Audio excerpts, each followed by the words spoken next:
성경 데살로니가전서 5장 17절 한 구절의 말씀을 우리 읽어보도록 하겠습니다. 신약성경 333페이지에 있습니다.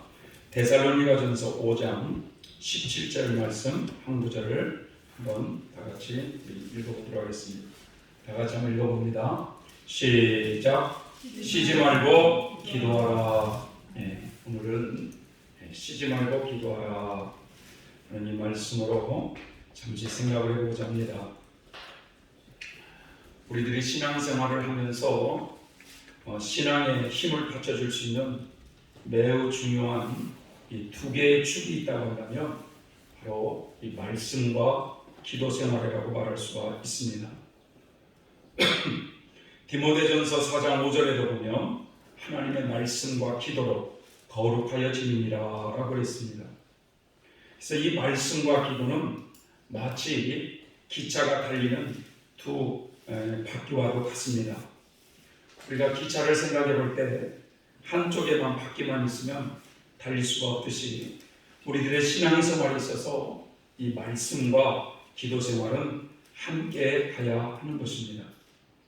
근데 저는 이 시간에 이 기도에 대해서 좀 서로 나눠보고자 합니다. 이 기도는 영혼의 호흡이다라는 말씀이 있어요. 영혼의 호흡. 여러분, 사람이 호흡을 하지 않으면 어떻게 됩니까? 죽게 되듯이 우리 성도들은 기도하지 않는 영혼은 죽은 영혼이에요. 죽은 영혼. 기도가 약해지고 꺼져버리면 그 영혼은 서서히 죽어가고 있는 거다라고 생각을 해도 다름이 없습니다. 이 기도는요, 하나님의 은혜를 받는 하나의 통로예요. 하나님의 이 하늘의 복을 끌어내리는 힘이 있어요. 기도를 통해서 영적인 힘을 얻는 것이고 하나님을 향한 믿음이 뜨거워질 수가 있는 것입니다. 사람이 인생을 살면서 여러분, 하나님의 도우심을 받으며 살아가는 일들이 얼마나 많이 생깁니까? 이때 성도들은 그 하나님을 신뢰하면서 그 하나님께 간절히 기도하는 이런 훈련이 되어야 되는 것입니다. 그래서 이 기도 응답을 어떻게 하면 잘 받을 수 있을까? 그것은 누가복음 18장에 있는 말씀처럼 간절하게 기도하는 거예요. 간절하게. 또 낙심치 말아야 된다는 거예요. 좀 기도할 때 들어주지 않는다고 낙심치 말고 또 끈기 있게 기도하라고 했듯이 이 기도 응답을 받을 때까지 끈기 있게 기도를 해야 된다는 거예요. 그래서 끈기 있게 기도할 때 응답하시는 하나님이시다. 열왕기상 18장을 보면 엘리야가 이 갈멜산 꼭대기에 올라가서 어떻게 기도를 하냐면 무릎을 꿇고 그 무릎 사이에 자기의 머리를 이렇게 끼워놓고 말이죠. 하나님 앞에 비를 달라고 간절히 기도를 합니다. 왜냐하면 3년 6개월 동안 그 북이스라엘에 비를 하나님이 안 내려주셨거든요. 그들이 우상 숭배를 한 결과 하나님은 그렇게 징계를 하셨어요. 그러나 이분이 3년 6개월 동안 내리지 않았던 그 비, 주님 앞에 그렇게 무릎을 사이에 얼굴을 받고 하나님께 간절히 비를 내려달라고 기도를 하는 모습이 나옵니다. 근데 이 간절하게 기도를 하고 난 뒤에 자신의 사환에게 하늘을 좀 쳐다보라고 말씀을 해요. 그러니까 이 사환이 뭐라고 하냐면, 선생님, 아무런 징조가 없는데요 라고 하니까 또다시 이분이 간절하게 기도를 합니다. 그래서 또 사환한테 재차 말을 해도 사환은, 선생님, 아무런 징조가 없습니다. 그러자 이분은 7번까지 그렇게 해요. 7번까지. 7번째 일어나서는 사환이 말하기를, 선생님, 바다 저쪽에서 사람의 손만한 작은 구름이 일어나고 있습니다 라고 말하니까 이때 엘리야는 하나님께서 비를 내려주실 것이라는 것을 알게 됩니다. 이렇게 끈기 있게 기도를 해야 된다는 말씀이라는 거죠. 선생님 책에 그 축복을 전하라는 그 말씀에 이런 부분이 있습니다. 하나님이 기도를 안 들어주신다는 것 같을 때 어떻게 해야 됩니까? 라고 사람이 물었어요. 내가 이렇게 하나님께 기도를 많이 하는데 하나님은 내 기도를 들어주신 것 같지 않습니다. 라고 이렇게 질문을 할 때 선생님이 뭐라고 말씀하냐면, 그럴지라도 하루하루 잘 참고 견디신다면 천국에 가서 받게 될 상급을 더 많이 준비하시게 되는 것입니다. 저 같은 사람은 병을 고쳐서 건강한 몸을 가지고 활동해야 될 사람이 아니기 때문에 이렇게 매일매일 마치 하루살이가 살아가는 것처럼 잘 참고 견디는 것이 대단히 중요한 거예요. 그렇게 하노라면 하나님의 뜻이 나타날 때가 오겠지요. 어느 집사님께서 몸이 너무 아프셔가지고 이렇게 힘들어하는데 하나님께 고쳐달라고 기도를 드리는데도 응답이 안 되니까 하나님이 안 계시는 것 같다, 이렇게 말을 한 거예요. 이런 질문에 선생님이 하시는 말씀이, 사람이 너무 고통스럽고 어려우니까 그런 생각이 떠올라서 하시는 얘기죠. 그러나 사람들이 뭐라고 해도 하나님은 살아계십니다. 천국과 지옥은 틀림없이 있습니다. 그러니까 아무개 집사님께서 억지로 세상을 떠나려고 하시면 손해 많이 보는 거고 나중에 후회하게 되실 테니까 순간순간의 그 어려움을 잘 참고 견디면서 하나님께서 오라고 하실 때까지 사셔야 되는 겁니다. 좀 어려우시더라도 예배 생활이라든지 기도 생활이라든지 신앙적으로 필요한 것을 그때그때 하려고 노력하셔야 됩니다. 고통을 극복하면서 조금씩이라도 그렇게 일을 하는 것이 매우 중요합니다. 사람이 아프다 하면은 더 아프게 느껴지거든요. 아무것도 열매를 맺지 못하는 생활이 되기가 쉽습니다. 그래서 좀 어려우실지라도 예배나 기도 생활에 꾸준히 참석하시려고 하는 것이 유익합니다. 그러면 하늘의 상급이 쌓일 뿐만 아니라 영적으로도 더 진보되는 것입니다. 저 영계에 들어가서 연단을 받는 것보다 이 땅에서 고난을 당하실 때, 물론 빨리 세상을 떠나고 싶다는 생각이 들겠지만 이 땅에서 고난을 더 받는 것이 복이라는 거예요. 하나님 앞에 기도를 드릴 때 아무런 응답이 없을 때 사람들은 늘 낙심하기가 쉽게 되어 있는데, 그러나 끝까지 하나님을 신뢰하는 그 믿음을 보시는 하나님이시기 때문에 주님도 그렇게 말씀하신 것입니다. 인자가 올 때 세상을 믿는 자를 보겠느냐.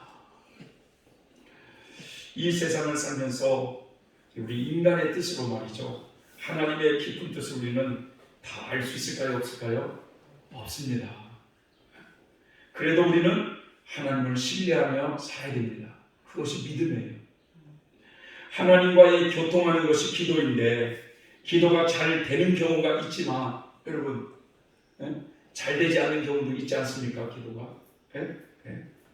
주님에 대한 이 첫사랑이 뜨거울 때는 미쳐가지고 말이죠, 얼마나 열심히 하는지 몰라요. 그런데 문제는 사랑이 식을 때가 있다는 거예요. 사랑이.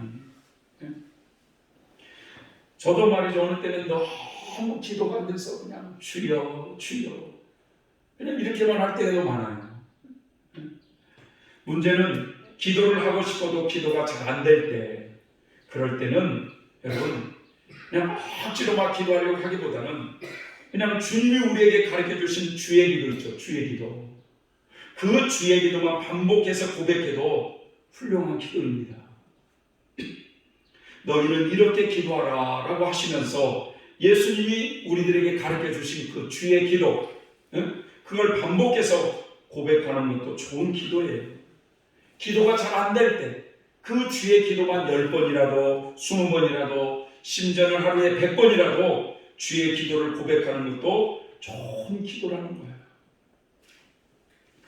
여러분, 주의 기도도 좋은 기도고, 두 번째는 화살 기도도 참 좋은 기도예요. 화살.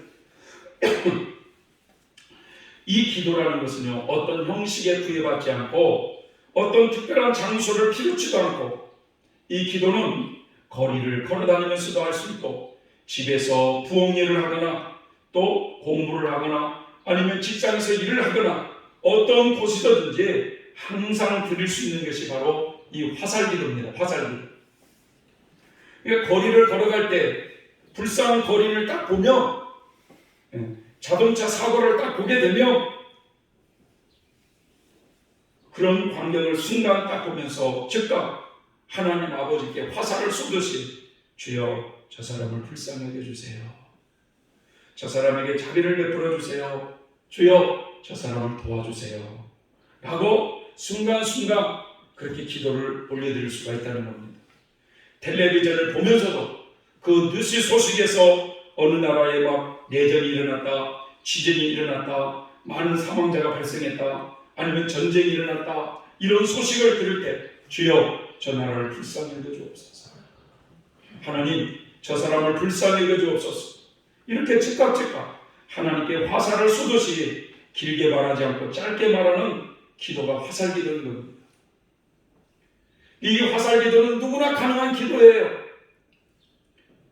이제 막 교회 생활을 하는 사람이라 할지라도 일하는 일터에서나 집안에서나 거리를 다니면서 언제나 기도를 할 수가 있어요. 그런데 이 세상적인 일에만 꽉 차 있는 사람은 이런 기도가 쉽게 나오질 않아요. 불쌍한 사람을 봐도 또 그 전쟁하는 내전 모습을 봐도 기도를 안 올려요. 이렇게 화살기도는 어떤 장소에 구애받지 않고 누구나 할 수 있는 기도입니다. 세 번째로 이 공선생님은 말이죠. 공선생님은 회개 기도를 하나님은 귀하게 여기시니까 회개 기도를 많이 하는 것이 좋다고 말씀을 하세요. 회개 기도. 그래서 구체적으로 우리가 회개 기도를 어떻게 하느냐? 우리 속에 있는 7가지 죄악성, 또 정욕, 이것에 비춰보면서 내가 오늘 하루 사람을 만났을 때 어떻게 말을 했을까? 어떻게 행동했을까? 이런 것들에 혹 교만한 말은 없었는가? 교만한 행실은 없었는가? 돌아보고 회개하는 생각. 또 보학생을 또 생각해보면서 내가 사람 속에서 말을 할 때 짜증 섞인 말을 하진 않았는가? 이런 걸 하나하나 돌아보면서 회개를 구체적으로 해야 영적으로 더 진보가 된다는 거예요. 하나님께서 제일 기뻐하시는 기도는 이 회개 기도를 말씀하시면서 회개 기도를 많이 할 줄 알아야 영적으로 성숙해진다는 거예요. 사람들은 이것저것 달라는 기도는 많이 하지만 이 회개 기도에 비하면 다른 것은 아무것도 아니라고 말씀합니다. 회개 기도를 통하여 하나님과 관계가 바뀌지 않으면 여러분 다른 것은 언제나 덤으로 주시는 하나님이시라고 선생님은 강조하세요. 자, 이렇게 주의 기도를 고백한다든지 아니면 어떤 기도의 형식에 얽매이지 않고 생활 속에서 순간순간 화살을 쏘아 올리듯 기도를 드린다든지 더 나아가 이 죄성과 종욕을 하나하나 생각하면서 회개 기도를 많이 하는 것이 귀한 기도라고 볼 수가 있습니다. 그런데 제가 오늘 한 가지 더 이 기도에 대해서 말씀을 드리고자 하는 것이 있는데 그게 바로 예수 기도라는 겁니다. 예수 기도. 여러분 소위 우리들이 기독교라고 하는 이 종교를 말할 때 여러분 기독교라는 게 뭘까요?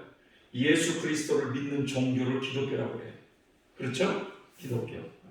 자, 기독교 안에는 크게 5개의 종파가 있어요. 크게 5개의 종파가. 첫 번째는 뭐냐? 천주교. 가톨릭 천주교가 있어요. 천주교. 그 다음에 우리 개신교가 있어요. 개신교. 그 다음에는 영국의 국교라고 할 수 있는 게 뭔지 아세요? 영국의 국교? 성공회. 성공회. 그러니까 우리나라의 성공회 이 예배당을 보면 기와집으로 이렇게 지잖아요. 성공회. 그 다음에 또 뭐가 있는지 아세요? 정교회라는 게 있어요. 정교회. 가는 말이죠. 모자도 이렇게 쓰고 시험 이렇게 막 기르고 지팡이 넣고 이렇게 되면 정교회. 그 다음에 꼭지교회라는 게 있어요. 꼭지교회. 이렇게 전 세계 인구가 약 75억 정도가 된다고 해요. 75억. 그런데 여러분 그 중에 3분의 1 정도가 바로 약 23억 정도가 하나님을 믿고 사는 사람들이에요. 약 3분의 1이 지금 구원을 받고 있어요. 예. 그런데 여러분, 그 5개의 종교 중에 제일 많은 신자들이 제일 많은 종교가 어떤 종교일까요? 예? 개신교요? 예. 개신교는 잽도 안 돼요. 예. 우리나라에 보니까 개신교가 많지, 예. 천주교가 13억이에요. 13억. 천주교가 엄청 많죠. 예. 유럽이나 이런 데는 다 어딜까요? 다 천주교지, 천주교. 예. 그러니까 그런데 보면은 막 그 중세 때 막 그렇게 아름답게 성전 예배당을 막 그렇게 막 지금 그런 모습들이 화려하지 않습니까? 예. 천주교는 13억이에요. 우리 개신교는요 2억 8천밖에 안 돼요. 2억 8천. 우리 개신교가 2억 8천. 그 다음에 꼭지교회가 약 2억 5천 정도가 돼요. 그 다음에 정교회라고 했죠. 정교회 2억 4천. 예. 그 다음에 성공회가 약 8,400 정도 된다고 해요. 8,400. 예. 그래서 기독교 인구가 약 23억인데 문제는 말이죠. 이 정교회 쪽, 이쪽 사람들 있잖아요. 정교회 쪽, 이쪽 사람들은 예수 기도라고 하는 이 기도가 보편적으로 신자들에게 알려진 기도예요. 예수 기도가. 예. 자, 예수 기도를 크게 두 부분으로 나눠볼 수가 있는데, 앞부분은 주 예수 그리스도여라는 주 예수 그리스도여. 주 예수 그리스도여. 우리가 그리스도는 누굽니까? 하나님이시여 사람이신 그리스도라고 그랬잖아요. 그러니까 이 고백 속에 다 들어있는 거야.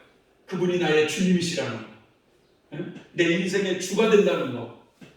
주 예수 그리스도여라고 앞부분이 있고 뒷부분은 뭐냐? 저에게 자비를 베푸소서라는 기도입니다. 저에게 자비를 베푸소서.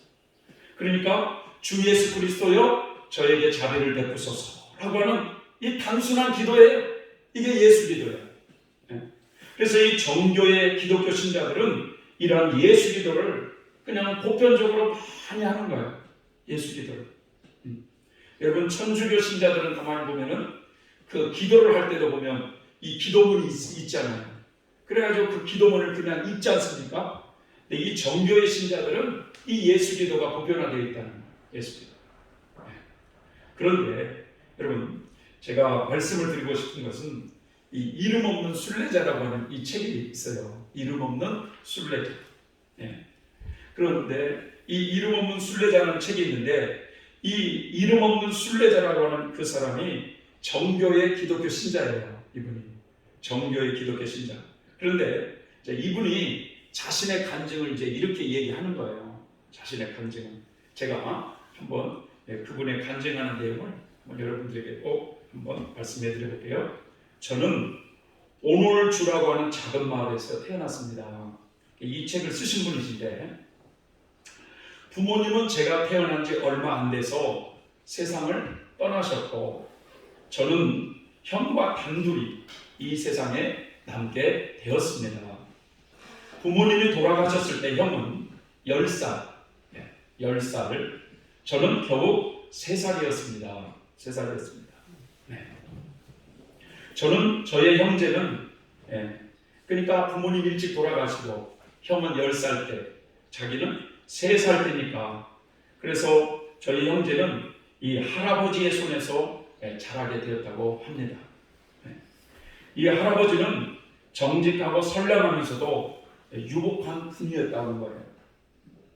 큰 길 옆에 식당을 차려놓고 장사를 하셨는데 마음씨가 좋기로 소문이 나가지고 식당은 항상 이 손님들로 붐볐습니다. 그 때문에 저희는 식당에 있지 못하고 살림집에서 따로 살아야만 했습니다. 제 형은 성격이 무척 활달해서 자주 온 마을을 쏟아냈지만 저는 성격이 유순하여 줄곧 할아버지 곁에서만 지냈습니다. 네. 저희는 주일에 할아버지와 같이 성당에 가는 것을 무척 좋아했습니다. 또한 할아버지는 성경 읽기를 무척 좋아하셨는데 지금 제가 갖고 있는 이 성경도 할아버지가 읽으셨던 것입니다. 아무튼 저희 형제는 할아버지의 사랑을 받으며 무럭무럭 자랐습니다. 하지만 형은 할아버지의 기대와는 달리 나이가 들수록 점점 빗나가더니 차츰 술을 즐겨 마시기 시작했습니다. 그러다가 제가 7살이 되던 해 어느 날 술에 취한 형이 이 심술궂게도 누워있는 저를 난로 쪽으로 밀어넣어 그 때문에 저는 이 왼쪽 팔에 심한 화상을 입었습니다. 그로 인해 저는 제대로 일을 할 수가 없는 불구의 몸이 되고 말았습니다. 이렇게 되니까 할아버지가 제게 밭일 대신에 그때부터 성경을 교과서 삼아 저에게 책을 읽고 쓰는 법을 가르쳐 주셨습니다. 쓰기에 앞서 글 읽기를 먼저 배웠는데 처음에 이 할아버지가 제게 낱말 하나하나를 가르쳐 주시고 다음은 음절을 가르쳐 주셨으며 맨 나중에는 문장 구절을 붙여 읽는 법을 가르쳐 주셨습니다. 그래서 제가 이제 글을 읽게 되자 그때서야 비로소 글 쓰는 법을 가르쳐 주셨습니다. 말하자면 어린 저의 능력에 맞추어 단계적인 학습 방법을 택하신 셈입니다. 이렇게 해서 성경을 읽고 쓰는 법을 배우게 되었습니다.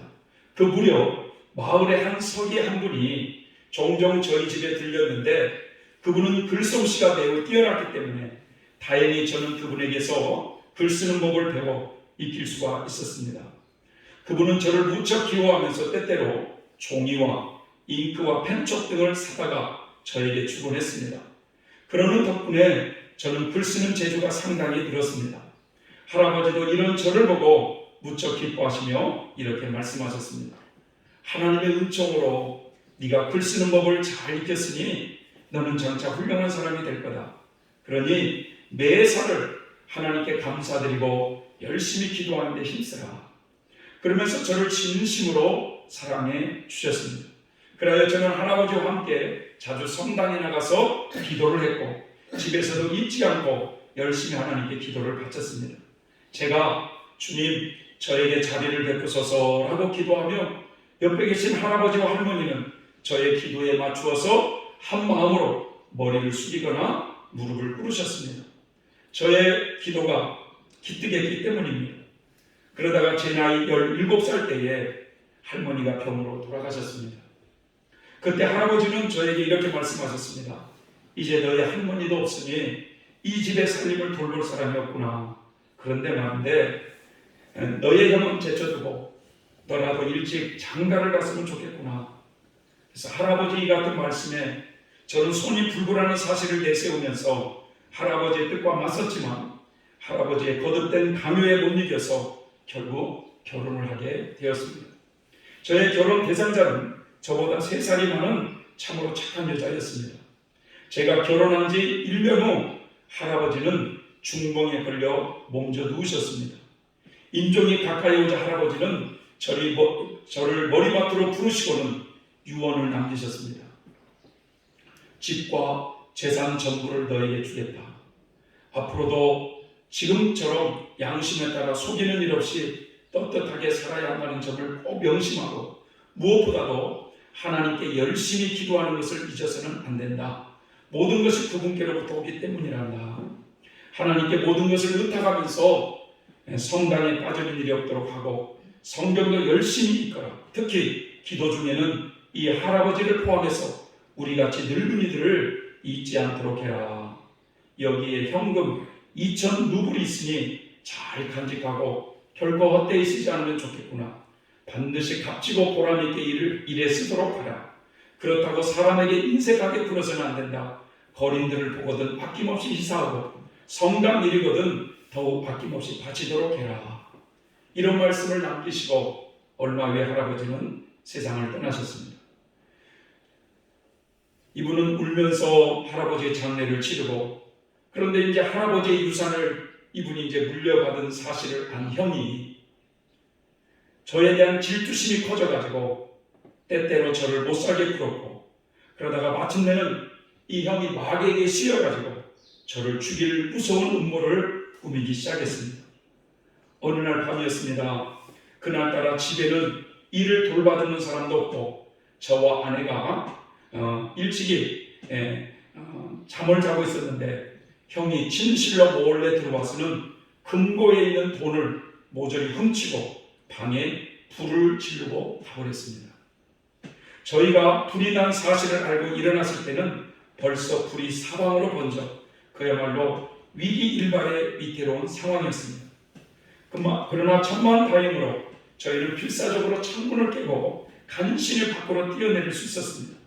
겨우 목숨을 던지고 나서 보니 저희가 가진 것이라고는 몸에 걸친 옷밖에 없었고, 그나마 다행인 것은 할아버지께서 물려주신 성경 한 권이 제 손에 들려 있었다는 것입니다.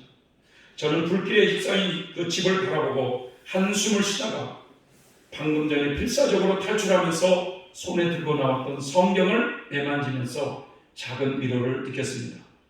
이렇게 해서 저의 전 재산은 순식간에 없어져 버렸고 형은 자취를 감추고 말았습니다. 이렇게 저와 아내는 한순간에 알거지가 되고 말았습니다. 그래서 생각도 못해 저희는 이웃들을 찾아가서 사정해서 얼마간의 돈을 빌려 조그마한 오두막집을 짓고 그곳에서 근근히 생활을 하였습니다. 다행히도 아내는 몸이 성하고 일솜씨가 좋아 배를 짜는 일거리를 얻어와서 밤낮 없이 수고를 아끼지 않고 일을 했습니다. 하지만 저는 몸이 성하지 않아 일을 할 수가 없었기에 항상 일하는 아내 옆에 앉아서 성경을 읽고 부인에게 읽어주었습니다. 그런 식으로 2년 동안 아내와 함께 살았습니다. 그런데 갑자기 아내가 심한 열병을 얻어 시달리다가 죽고 말았습니다. 저는 이 세상에서 영락없이 이제는 맷돌이가 되고 말았습니다. 게다가 노동을 할 수 없는 몸이기에 여기저기를 돌아다니며 얻어먹는 신사가 되고 말아버렸습니다. 저는 죽은 아내를 생각하며 며칠을 고민 끝에 20루블의 집을 정리하고 이제 성경 한 권을 들고 순례의 길을 나서게 된 것입니다. 그래서 이 이름 없는 순례자가 된 거예요. 이름 없는 순례자. 이분이 이제 성경을 하나 이 자루에다가 메고 어디로 가야 될지를 처음에는 몰라가지고 이런 생각을 한 거죠. 성인들이라고 불리는 성인들의 묘소를 찾아가서 순례를 하기 시작했어요. 그러면서 성경을 읽으며 특별히 어렸을 때부터 고백했던 이 예수 기도를 고백하며 순례를 하게 됩니다. 그런 생활을 15년을 하게 돼요. 15년. 그런데 이분의 속에 마음속에 항상 의문이 하나 생겨 있다는 거예요.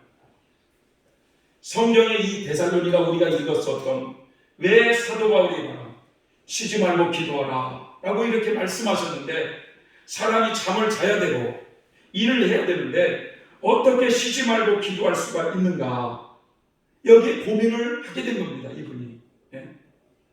사람이 정말 쉬지 않고 기도를 할 수가 있을까? 여기에 고민하고 고민하던 중에 예수 기도를 수없이 고백하기 시작했어요. 이분이. 그래서 예수 기도, 예수 그리스도여 저에게 자비를 베푸소서. 예수 그리스도여 저에게 자비를 베푸소서. 그래서 처음에는 100번, 처음에는 어느 때는 200번, 어느 때는 300번, 점점해서 10,000번 이렇게 고백하기 시작했는데 나중에는 자신이 잠을 자고 있어도 내 영혼이 심장이 뛰면서 이 예수 기도를 하고 있는 모습을 이분이 느낀 거예요. 21번 들여 마실 때 예수 그리스도여 라고 부르는 거예요. 숨을 내쉴 때 저에게 자비를 베푸소서 라고 고백하는 것을 수없이 하게 되면서 이 예수 기도라는 단순한 기도를 통하여 얼마나 많은 하나님의 은총을 경험했는지 모른다는 거예요. 이 기도가 놀라운 힘이 있다는 것을 이분이 경험하게 된 겁니다. 어느 날은 길거리를 가면서 날이 저물어가지고 인근 마을로 딱 들어가려고 하는데 아주 무서운 늑대가 딱 나타났어요. 무서운 늑대가. 근데 늑대가 말이죠. 자기에게 확 달려들려고 다 그런 할때 이 예수 그리스도를 딱 할 때요. 예수 그리스도여 저를 불쌍히 여겨주소서 라고 기도를 하니까 그 늑대가 뒤로 퐁 떨어져 버리더라는 거예요.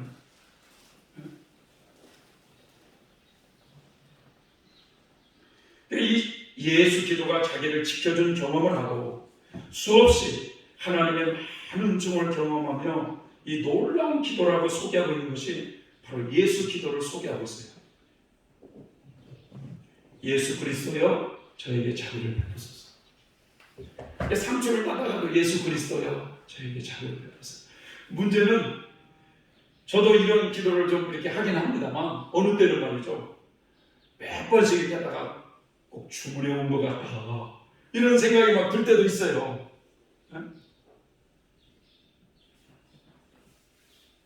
또 그러면서 말이죠. 아니 실제 우리에게 필요한 것을 기도해야지. 그런 생각이 들기도 합니다만 주님이 우리에게 주신 이런 주의 기도도 반복해서 고백하면 놀라운 역사가 일어나듯이 이 예수 기도도 마찬가지라는 거예요. 그래서 이 정교의 교인들은, 기독교인들은 예수 기도에 늘 익숙해서 하나님께 그렇게 바친다는 거예요. 단순하잖아요. 예수 그리스도여 저를 불쌍히 여기소서. 사실 우리들이 기도를 할 때, 하나님께 올려드릴 때 우리 통성의 기도로 많이 하잖아요. 통성. 얼마나 따따따따따따 하면서 막 침을 튀기고 막 내 뜻을, 내 요구사항을 다 들어달라고 고백하는 기도도 얼마나 많이 합니까? 얼마나 막 애써서 기도하면 소나무까지도 뽑아버리겠어요. 괜히 그냥 옆에 있는 사람 머리채 잡히면 머리채 다 뽑아버리면서 막 그렇게 기도할 거예요. 때로는 말이죠. 그런 기도도 굉장히 중요하지만 이런 예수 기도라고 하는 이 단순한 기도, 이 기도가 놀라운 효과가 있다고 이분이 여기서 많은 사례의 애화를 소개하고 있더라고요. 그래서 제가 성경을 읽으면서 설교를 준비하기보다는 어제 저녁에 한번 다 읽었어요.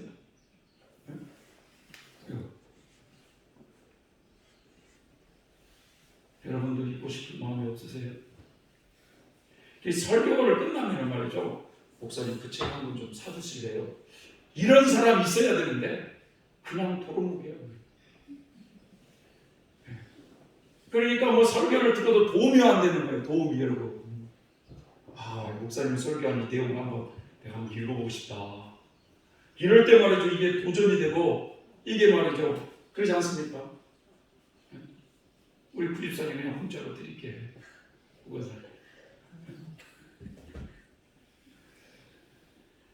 그러니까 우리가 그 화살기도나 이런 예수기도는 꼭 교회 안에서 무릎 꿇고 이것만이 아니라 얼마든지 일터에서 걸어다니면서 이게 가능하잖아요. 이게.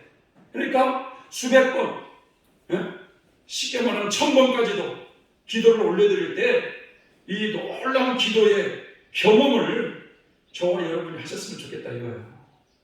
그래서 우리가 여러 기도가 있지만 그 정교의 사람들은 그 기도라는 예수 기도라는 게 있구나. 예수 기도. 예수 그리스도여 저에게 자비를 베푸소서.